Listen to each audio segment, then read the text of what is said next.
Imagine capturing 50,000 gallons of enemy fuel and thinking you had just changed the war, only to discover your enemy had oceans while you had drops.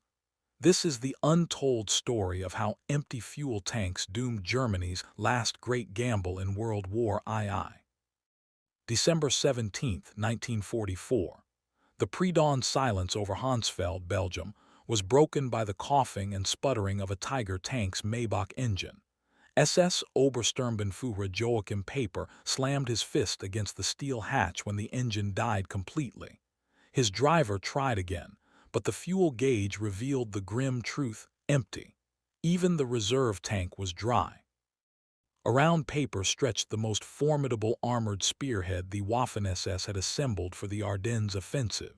67 tanks, 149 half-tracks, and nearly 5,000 elite troops, all frozen in place, not by enemy fire, but by the absence of fuel. Through the mist, Peiper spotted the village of Honsfeld, recently abandoned by American forces. Fires still smoldered in oil drums, and half-finished cups of coffee sat steaming in the cold air. But what stunned Peiper most were the rows of jerry cans, thousands of them, lined up neatly like a forgotten treasure. His adjutant pried open one, releasing the unmistakable smell of high-octane American gasoline.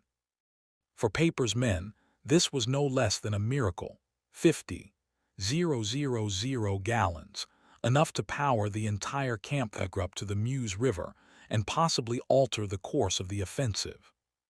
Yet as the men refueled in a frenzy, a heavy realization sank in. If the Americans could afford to leave behind such quantities of fuel without hesitation, then Germany's war effort was already doomed. What they guarded like gold, the Allies abandoned casually. 6 months earlier, Albert Speer had already warned Hitler that Allied bombing had crippled German synthetic fuel production. By autumn 1944, output had collapsed from 175,000 tons to just 5,000 tons per month. Germany's entire war machine was bleeding dry, while the United States produced oil in amounts the Reich could barely comprehend. Peiper, one of the youngest and most decorated SS commanders at only 29, knew fuel was more vital than ammunition. His unit was meant to be the decisive spearhead of the Ardennes offensive, but the mathematics of failure were already built into the plan. Even with captured supplies, their survival depended entirely on chance. Meanwhile, the Americans had built pipelines under the sea, operated convoys delivering thousands of tons daily, and maintained reserves larger than Germany's wildest hopes. In this chilling moment, Peiper understood he was not just fighting soldiers. He was fighting an enemy sustained by oceans of fuel. And before we move on, don't forget to like this video and subscribe to our channel for more untold World War II stories. On December 14, 1944, just 2 days before the Ardennes offensive, Peiper attended the final briefing at Tondorf. General Sepp Dietrich, commanding the 6th SS Panzer Army, did not sugarcoat the situation. He told Peiper bluntly, "You will have enough fuel to reach the Meuse if you capture American supplies." The cold arithmetic was undeniable. Peiper's Kampfgruppe had been allocated only 31,000 gallons, enough to fight for 50 miles. The Meuse River lay 65 miles away. From the very beginning, the offensive was a gamble built on desperation, wagering that enemy fuel would keep the German advance alive. As the German column prepared to move out on December 16th, Peiper issued strict fuel-saving orders. Tanks were to travel in single file to conserve fuel. Engines were to be shut off during halts longer than 5 minutes. And above all, capturing American fuel depots was to take precedence, even over tactical objectives. This was not a strategy of strength. It was a strategy of weakness disguised as necessity. Across the lines, the Americans operated with a different reality. Fuel deliveries came so frequently that units recorded their storage tanks as already full. Where the Germans measured each liter, the Americans barely noticed the gallons flowing daily into their supply lines. At 5:30 a.m. on December 16th, German artillery thundered across the Ardennes, opening Operation Watch on the Rhine. The bombardment was immense, using more shells in 2 hours than had once been allotted for entire operations earlier in the war. Yet the illusion of power masked the truth. Behind the noise, the Wehrmacht was running on fumes. By 7 a.m., Peiper's armored column began to move, but the roads shown on German maps were nothing more than narrow forest lanes. Traffic jams formed quickly as tanks and vehicles designed for the Russian steppes struggled through mud and ice in the Ardennes terrain. Every hour spent idling meant precious fuel burned away. Their first major obstacle came at the tiny village of Lanzerath.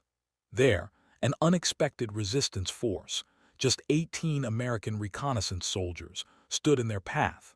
For nearly 10 hours, this single platoon delayed the most powerful German armored column of the offensive. During that long delay, Peiper's vehicles sat with engines running, consuming fuel they could not spare. By the time they finally broke through and reached Honsfeld at dawn on December 17th, Kampfgruppe Peiper had traveled only 20 miles but already used 40% of their fuel. The mathematics of failure were tightening their grip. By the time Kampfgruppe Peiper rolled into Honsfeld on December 17th, the fuel situation had reached a crisis point. The unit had advanced barely 20 miles and yet consumed almost half of its reserves. Honsfeld was not even a primary supply base. It was merely a forward depot for the U.S. 99th Infantry Division. And yet, what Peiper found there was staggering. Pyramids of American jerry-cans stretched across the landscape, stacked 3 meters high, extending hundreds of meters in length. The Americans had not even attempted to destroy them before retreating. For Peiper's men, it was a vision of salvation. As German soldiers refueled their tanks and half-tracks, they quickly realized the fuel was of a different quality. The Americans had left behind high-octane aviation gasoline mixed with powerful motor fuel. German Maybach engines, designed for 74-octane fuel, actually struggled with the higher quality. Some tanks sputtered, others stalled, but the soldiers pressed on. Better to risk engine trouble than to face certain immobility. Among the fuel depot's papers, Sergeant Wilhelm Hoffmann discovered shipping manifests. To his shock, he read that this gasoline had been shipped from Texas to New York, then across the Atlantic to Liverpool, transported across the English Channel to Normandy, and finally trucked hundreds of miles inland to Belgium, all in less than 6 weeks. Peiper himself studied the manifests in silence. The logistics were almost beyond comprehension. For the Americans, distance and oceans had become mere inconveniences. What Germany struggled to move across a single country, the United States transported seamlessly across continents. Private Ernst Kara then found a copy of Stars and Stripes, dated just 2 days earlier, announcing the opening of a new fuel pipeline from Cherbourg to Verdun capable of delivering 300,000 gallons a day. For Peiper and his men, this was nothing less than a psychological blow. The very fuel they celebrated capturing in Honsfeld represented only a fraction of what the Americans could generate daily, without effort. Meanwhile, back in Germany, the situation was desperate. Allied bombing had reduced synthetic fuel production by 90% since the summer. The Luftwaffe was grounding aircraft for lack of aviation fuel. Pilot training hours had been slashed from 250 to just 60. Submarines were forced to conserve diesel by operating longer on batteries. Even civilians had not seen cars on the road since 1942. Every liter of gasoline was guarded like treasure, while American abundance seemed limitless. Standing among captured riches, Peiper realized he had only touched the edge of an ocean. Fueled by the captured reserves from Honsfeld, Peiper's column surged forward on December 17th, reaching Bulge by midday. There, they seized even more supplies, rations, ammunition, and maps that revealed the locations of other American fuel depots scattered across Belgium. At first, this seemed like another stroke of fortune, but as Peiper studied the maps, the truth unsettled him. The Americans had fuel stockpiles everywhere. Every major crossroads, Every rear area was marked with depots holding millions of gallons. The discovery underscored an undeniable fact. While Germany gambled everything on capturing scattered caches, the Americans were drowning in abundance. That evening, Peiper's forces reached Lignouville, where their desperation took a darker turn. It was here that his men carried out the infamous Malmedy massacre, killing 84 captured American soldiers. Later, Peiper claimed he had no fuel to spare to transport prisoners. Whether an excuse or grim necessity, the decision reflected how fuel shortages shaped even acts of brutality. Each gallon was weighed against military survival, and the price paid in human lives only deepened the moral collapse of Germany's war effort. Fuel was no longer just logistics. It had become the line between movement and paralysis, between mercy and cruelty. By nightfall, Peiper's column closed in on Stavelot, where intelligence reported a massive American depot containing over 2 million gallons of fuel. Here lay the chance to finally secure enough reserves to push to the Meuse. For Peiper, this depot represented not just fuel, but the very possibility of success for the Ardennes offensive. Yet as the first German tanks approached on December 17th, American engineers were already preparing a desperate countermeasure. Their orders were chilling in their simplicity: deny the fuel to the enemy at all costs. At 4:30 p.m., Captain John Brewster of the 291st Engineer Combat Battalion gave the order. Gasoline was poured across the ground, trails leading between the stacked cans. White phosphorus grenades were distributed. When the first grenade was thrown, a wall of fire erupted instantly. Flames climbed 100 feet into the air, and within minutes the depot had become a towering inferno. Peiper's spearhead arrived just in time to see a pillar of black smoke rising thousands of feet above Stavelot. In 3 days, the fire consumed over 2 million gallons of gasoline, enough to take Peiper's division to Antwerp and back. The realization was devastating. The Americans could afford to burn in hours what Germany considered priceless. The inferno at Stavelot burned for 3 days, its smoke visible across the Ardennes. Peiper and his men watched in silence as millions of gallons turned into fire and ash. Unterscharführer Verber, Peiper's driver, later recalled the commander standing motionless on his tank turret, staring at the flames. After several minutes, Peiper quietly remarked, "They can afford to burn 2 million gallons just to deny them to us. What are we doing here?" The words carried the crushing weight of reality. Germany was fighting an enemy so rich in resources that destruction itself became a weapon.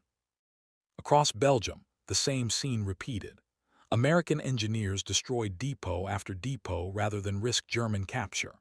At Thuin, 1.1 million gallons went up in flames. At Spa, 2.5 million gallons were deliberately torched. In the first week of the offensive, American forces destroyed over 8 million gallons of fuel, more than Germany had allocated for the entire Ardennes campaign. What Peiper had celebrated as miraculous at Honsfeld suddenly seemed insignificant. Against an enemy willing to destroy oceans of fuel, his captured 50,000 gallons were a drop in the sea. The sheer scale of American logistics was overwhelming. The Red Ball Express, a massive truck convoy system, was delivering over 12,000 tons of supplies daily to the front lines. Each truck consumed more fuel in a single day than some German divisions received in a week. Even more impressive was Operation Pluto, the pipeline under the ocean, which pumped over 1 million gallons of fuel daily from Britain across the English Channel. In France, parallel pipelines stretched inland, supplying hundreds of thousands of gallons each day. For the Americans, fuel was not just abundant, it was flowing continuously like lifeblood through a vast network Germany could not even dream of building. By December 18th, Peiper's spearhead was already operating at a deficit. The Tiger tanks consumed 2.5 gallons of fuel per mile, while Panthers burned 1.5.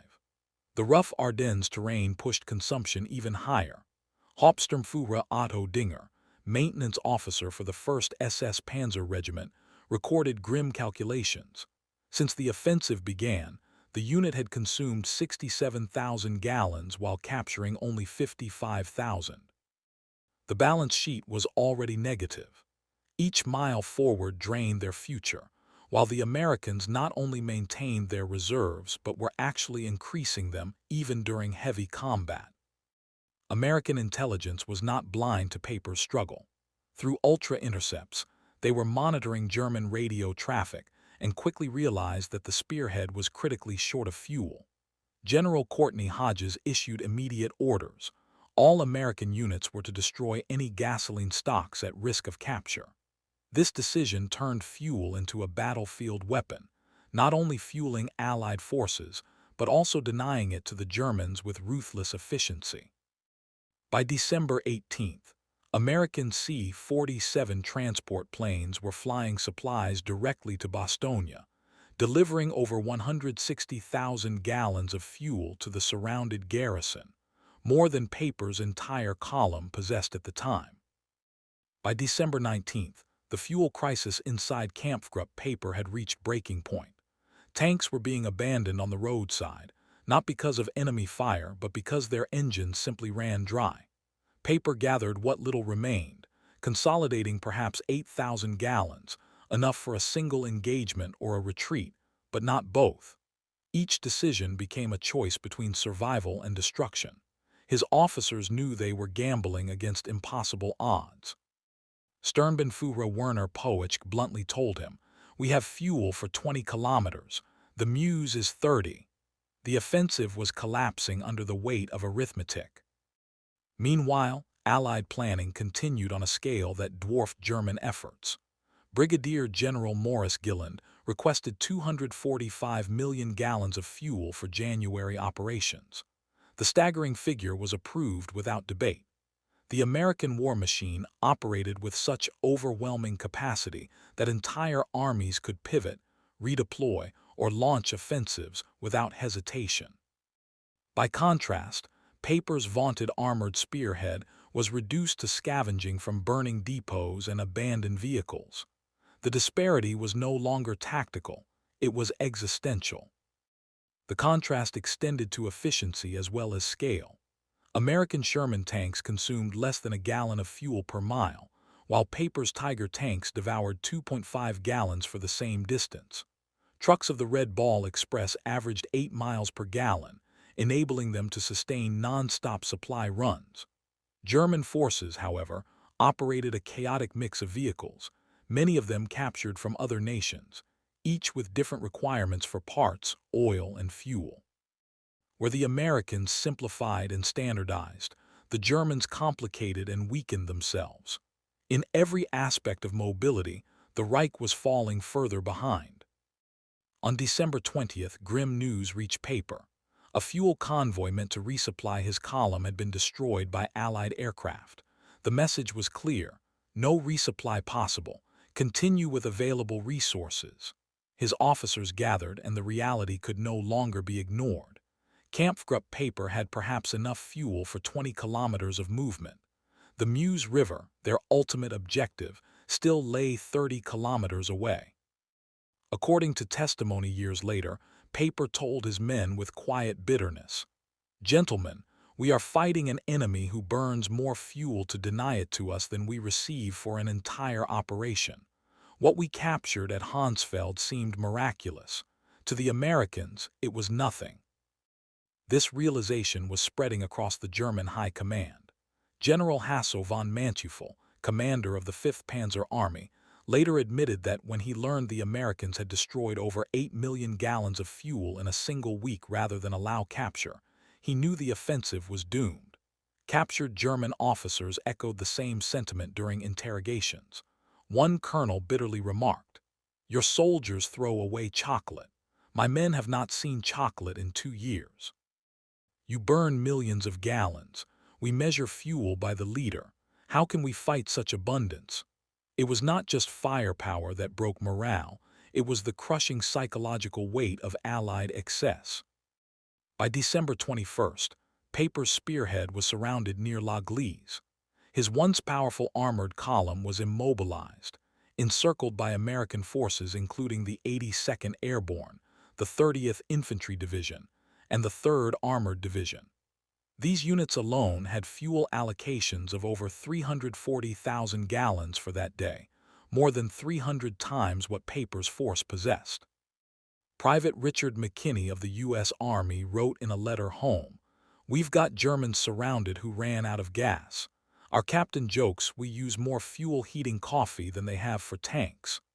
The war had become a contest of resources, and Germany's defeat was measured not only in casualties, but in gallons. While Peiper's men clung to their positions, the American juggernaut moved freely. General Patton's Third Army pivoted north to relieve Bastogne, an operation that consumed 350,000 gallons of fuel in just 3 days. For the Germans, such consumption was unthinkable, an amount larger than their entire Ardennes allocation, spent merely to reposition forces. The message was clear. America's industrial machine was not just fueling an army, it was remaking the battlefield itself. Against such an adversary, tactics and courage meant little. On December 23rd, the skies finally cleared after days of fog, and the full weight of Allied air power descended upon the battlefield. Over 2,000 sorties were launched in a single day, with P-47 Thunderbolts, B-26 bombers, and other aircraft blanketing the skies. Each plane burned hundreds of gallons of fuel per hour, a consumption rate that would have grounded the entire Luftwaffe for weeks. For the Germans on the ground, the roaring engines above symbolized an inescapable truth. The Americans could afford to expend in one day more fuel than Germany had allocated for its entire offensive. That night, Peiper made the fateful decision to abandon his vehicles. Of the 119 tanks and assault guns that had begun the advance, only 39 remained operational, but even these were immobilized by empty fuel tanks. Crews drained what little was left to destroy their own machines. Millions of Reichsmarks worth of equipment was blown apart, not by enemy fire, but by the absence of gasoline. Peiper and roughly 770 survivors slipped away on foot under the cover of darkness, leaving behind the steel carcasses of what was once Germany's most formidable armored formation. The defeat reverberated far beyond the battlefield. Reports quickly reached Field Marshal Walter Model, who reviewed the staggering numbers: 50,000 gallons captured at Honsfeld, over 2 million burned at Stavelot, and more than 8 million deliberately destroyed across Belgium in just 1 week. His reaction was blunt: "We are not fighting the same war." Yet when Hitler was informed of these figures, he refused to believe them, claiming they were Allied propaganda or staged photographs. Denial at the highest level could not mask the truth spreading across the German ranks. Soldiers wrote home describing Americans destroying in hours what Germany guarded for months. Morale, already strained, began to collapse. Even ordinary German soldiers grasped the futility. Letters intercepted by Allied intelligence revealed their despair. One infantryman wrote, "Americans destroy more fuel daily than we receive monthly. They drive tanks as we march." Another described passing abandoned American vehicles with engines still running to provide warmth while German troops trudged through snow on foot. The disparity was not only military but psychological. It shattered the Nazi myth of superiority, replacing it with the bitter recognition that Germany was fighting an enemy backed by infinite resources. For the men of Kampfgruppe Peiper, the retreat on foot was bitter and humiliating. Of nearly 5,000 who had begun the offensive, only about 770 escaped encirclement. The rest were killed, captured, or left behind. They had advanced 60 miles into Belgium, captured several depots, and for a brief moment believed they might reach the Meuse. But the harsh reality of logistics had crushed that dream. Tanks, half-tracks, and artillery were left smoldering in villages and forests, destroyed by their own crews. Germany's most elite armored formation had not been defeated by American firepower alone, but by the empty needles of fuel gauges. News of Peiper's abandonment of vehicles spread rapidly through the Wehrmacht. On December 26th, Model's staff compiled reports of American fuel reserves and deliberate destruction. When Model read the figures, millions of gallons torched without hesitation, he admitted aloud, "We are not fighting the same war." This phrase captured the essence of the Ardennes, a clash between a nation surviving on scraps and an opponent that could afford to waste what the other side desperately needed. The illusion of parity between Germany and the United States dissolved into a grim recognition of imbalance. At the highest levels, however, denial persisted. When Hitler was shown photographs of the burning depots, he dismissed them as fabrications, insisting they were Hollywood-style tricks. But the rank-and-file soldiers knew better. Letters home revealed their despair. One German wrote bitterly, "Americans drive tanks as we walk. They burn fuel like water. We count liters." The gulf between propaganda and reality widened daily. The image of Americans wasting rations, throwing away chocolate, or burning millions of gallons struck at the morale of German soldiers more than Allied bullets ever could. By year's end, German propaganda could no longer hide the truth. Even Joseph Goebbels' diary reflected his growing alarm at morale problems within the ranks. Soldiers were openly questioning Nazi narratives about American weakness. How could so-called decadent Americans possess such endless abundance while the master race froze and starved? The myth of German superiority collapsed not under battlefield defeats, but under the crushing weight of Allied industrial might. Peiper's retreat was more than a tactical setback. It symbolized the death of Germany's last hope for victory in the West. The collapse of Kampfgruppe Peiper highlighted a grim reality. By late December 1944, Germany's war machine was no longer mobile. Fuel shortages crippled every branch of the armed forces. The Luftwaffe was virtually grounded, with training flights cut to the bare minimum. Submarines relied on snorkels to conserve diesel, and surface ships remained docked for lack of fuel. Even the medical services were paralyzed. Ambulances could not evacuate wounded soldiers, and field hospitals ran short of generator fuel. Doctors testified after the war that men died simply because they could not be transported a few kilometers to safety. The impact of fuel shortages went far beyond the battlefield. It touched every corner of the Reich. By contrast, the United States was producing fuel in such abundance that it reshaped warfare itself. In 1944, America produced 1.8 billion barrels of crude oil, more than 50 times Germany's production, even when synthetic plants and captured Romanian oil fields were included. The East Texas oil field alone produced more petroleum than all of occupied Europe. Allied refineries worked at such capacity that they began experimenting with petroleum byproducts simply because they had too much crude.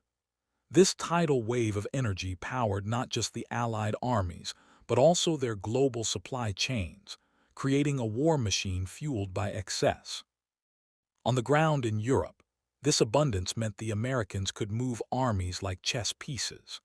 General Patton's rapid maneuvers during the Battle of the Bulge required hundreds of thousands of gallons in days, a consumption level Germans could not even imagine. A single American pipeline from Cherbourg to Verdun delivered more gasoline daily than Peiper's entire force used in the offensive. To German commanders, it was like watching an enemy fight with the resources of an entire planet while they themselves clung to the last drops. The war was no longer a contest of tactics but of mathematics, and the numbers were merciless. For German soldiers in the field, the disparity was demoralizing in ways propaganda could not counter. Many described seeing American soldiers discard half-eaten rations, or even washing equipment in gasoline. To men who had been rationing every liter for years, such waste felt like a humiliation. The notion of American weakness collapsed when confronted with convoys of endless trucks, skis filled with fuel-burning aircraft, and depots overflowing with supplies. By December 1944, the German soldier knew the truth. Courage and training could not overcome oceans of oil. As December wore on, the psychological impact of Allied abundance spread like wildfire through German ranks. Soldiers who had once believed in Nazi propaganda about American weakness now witnessed the opposite with their own eyes. They saw convoys that stretched beyond the horizon, depots stacked with fuel cans higher than houses, and bombers that filled the skies without pause. One captured German officer confessed, "We knew the Americans had numbers, but seeing them destroy more than we possessed broke our will. We realized this war was no longer winnable." It was not superior tactics or morale that shattered the Wehrmacht in the Ardennes. It was the crushing scale of Allied logistics. The disillusionment reached even the highest officers. Field Marshal Cadel later testified at Nuremberg that by 1944, Germany had lost its operational freedom.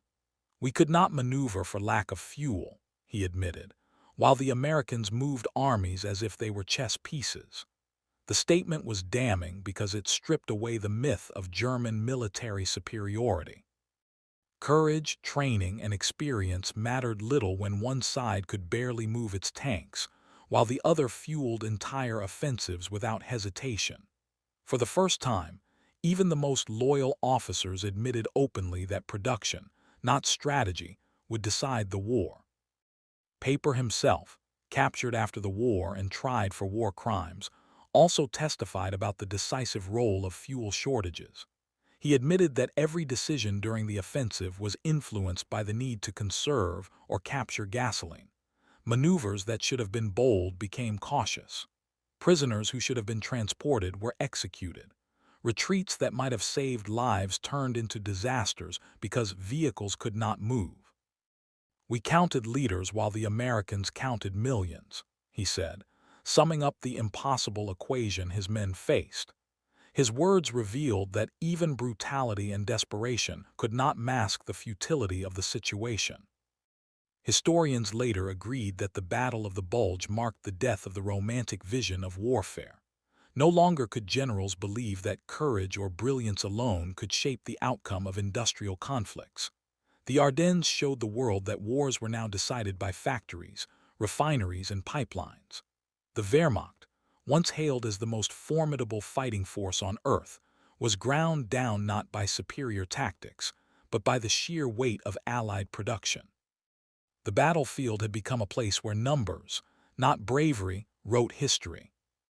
By the end of December 1944, the sheer imbalance between German scarcity and American excess could no longer be denied. Allied production ratios told the story with brutal clarity. In 1944 alone, the United States refined 1.8 billion barrels of oil, while Germany managed just 33 million, even when synthetic plants and Romanian fields were included. The Axis powers combined produced less than 2% of American petroleum. In tanks, aircraft, and ships, the ratio was just as devastating.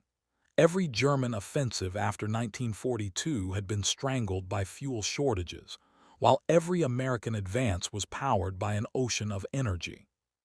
The numbers extended beyond industry into daily life for soldiers. German troops measured out each liter of gasoline with desperation, rationing movements and abandoning vehicles that could not be fueled. By contrast, American logistics officers worried about waste more than scarcity. Lieutenant Colonel Chester Hansen recorded an almost surreal incident on December 27th. Poor weather reduced deliveries to only 500,000 gallons in a single day. At first, there was concern, until someone pointed out this amount exceeded the total fuel allocated to the German Ardennes offensive. The difference was staggering. What Germany fought over for weeks, America treated as a minor inconvenience. Captured German prisoners consistently described their shock at the casual waste they witnessed. Soldiers were stunned to see Americans discard half-eaten rations, leave engines running for warmth, or even use gasoline to wash clothes. One prisoner confessed, "We knew your production numbers abstractly, but seeing soldiers waste more than we possessed made them real. Every man who saw your abundance understood the war was lost." Such observations broke morale more effectively than Allied bombs or artillery. The myth of the invincible Wehrmacht collapsed when faced with an enemy that could afford to burn millions of gallons without hesitation. The psychological blow was immense. Nazi propaganda had insisted that Americans were weak, soft, and dependent on machines. Yet German soldiers discovered that these very machines, trucks, tanks, and aircraft were backed by a supply system beyond comprehension. They saw Americans live with luxuries Germans could not dream of: chocolate, cigarettes, fuel, and food in endless supply. For a German soldier who had marched for days through snow on empty stomachs, watching Americans waste what he would have killed for was a humiliation too deep to ignore. It was in this humiliation that the seeds of final defeat were sown. As 1945 began, the German fuel crisis reached a breaking point. By February, Allied bombing had reduced synthetic fuel production to almost nothing. The Luftwaffe was grounded, training programs canceled, and pilots left idle for lack of aviation gasoline. On land, entire panzer divisions sat immobile, with tanks fully armed but useless without fuel. Generalmajor Fritz Bolling later described the despair. "We had 42 operational tanks with experienced crews and full ammunition, but with only 300 liters of fuel, we could not reach the next town. We destroyed them and marched into captivity." The image of elite German armor abandoned in fields symbolized the end of Germany's ability to wage mechanized war. Meanwhile, the American advance was limited not by shortages but by traffic jams. The Third Army alone operated over 15,000 vehicles, and its movement often slowed because roads were clogged with supply convoys. This surreal contrast underscored the new reality of warfare. America's challenge was abundance, while Germany's was survival. The balance of power was not just tilted, it was broken beyond repair. The Ardennes offensive, once hailed as Hitler's last gamble, had collapsed into a desperate retreat fueled by illusions rather than gasoline. The disparity was most vividly captured at Gleize, where Peiper's abandoned Tiger tank still stands as a monument. Its fuel gauge frozen and empty tells the entire story. For German soldiers, the sight of their most powerful weapon left helpless not by enemy fire, but by the lack of fuel was a bitter humiliation. For the Allies, it was a triumph of industry over ideology. The Tiger tank, once a symbol of terror, became instead a museum piece reminding the world that no machine, however advanced, can function without the resources to power it. The lessons extended beyond the battlefield. Historians like Richard Overwy later argued that the Ardennes marked the final proof that modern wars would be decided not by generals or even soldiers, but by factories, refineries, and supply chains. Courage could inspire, strategy could guide, but without fuel, armies could not move. The German army discovered this in the snow of Belgium, where tanks rusted silent and soldiers trudged on foot past abandoned dreams of victory. It was here that Germany's fate was sealed, not with a decisive battle, but with an empty tank. By late December 1944, the arithmetic of war had already doomed the German offensive. Army Group B's own war diary painted the grim timeline. On December 16th, the offensive began with fuel at only 70% of minimum requirements. On the 17th, Peiper captured 50,000 gallons at Honsfeld. By the 18th, multiple depots had been destroyed, costing more than 5 million gallons. By the 19th, fuel was declared critical and units immobilized. And by December 24th, Peiper abandoned his vehicles completely. The pattern was clear. Germany's last gamble had failed not through lack of courage, but through lack of fuel. On the American side, the story was completely different. First Army reports showed reserves of 3.7 million gallons on December 16th. Even after burning and destroying millions to prevent capture, fresh deliveries replaced the losses within days. By December 24th, American reserves had actually grown to 4.1 million gallons. For every gallon Germany guarded as treasure, America treated millions with indifference. The imbalance was staggering, and it turned the Ardennes from a tactical clash into a logistical demonstration of industrial supremacy. The contrast extended to technology itself. American refineries produced high-octane aviation fuel, additives, and petroleum products that Germany could not replicate. U.S. aircraft engines ran on fuel that gave them superior performance, while German machines sputtered on lower-grade synthetic gasoline. Even when Peiper captured American fuel, it was sometimes too good, damaging engines designed for poorer quality. This irony highlighted the deeper truth. Germany was fighting a modern war with inadequate tools, while the United States waged war with an abundance of the best resources on Earth. In the decades that followed, veterans and historians agreed that the Ardennes proved one lesson above all: modern wars are won by logistics, not bravery. German soldiers remembered marching through snow, starving and freezing, while American vehicles drove endlessly past, fueled and supplied. One veteran bitterly recalled, "We fought for each jerry can while they fought with oceans." Today, Peiper's Tiger tank remains in Gleize, frozen in time with its fuel gauge on empty. It stands as a monument to the moment when tactical brilliance collided with industrial power and lost.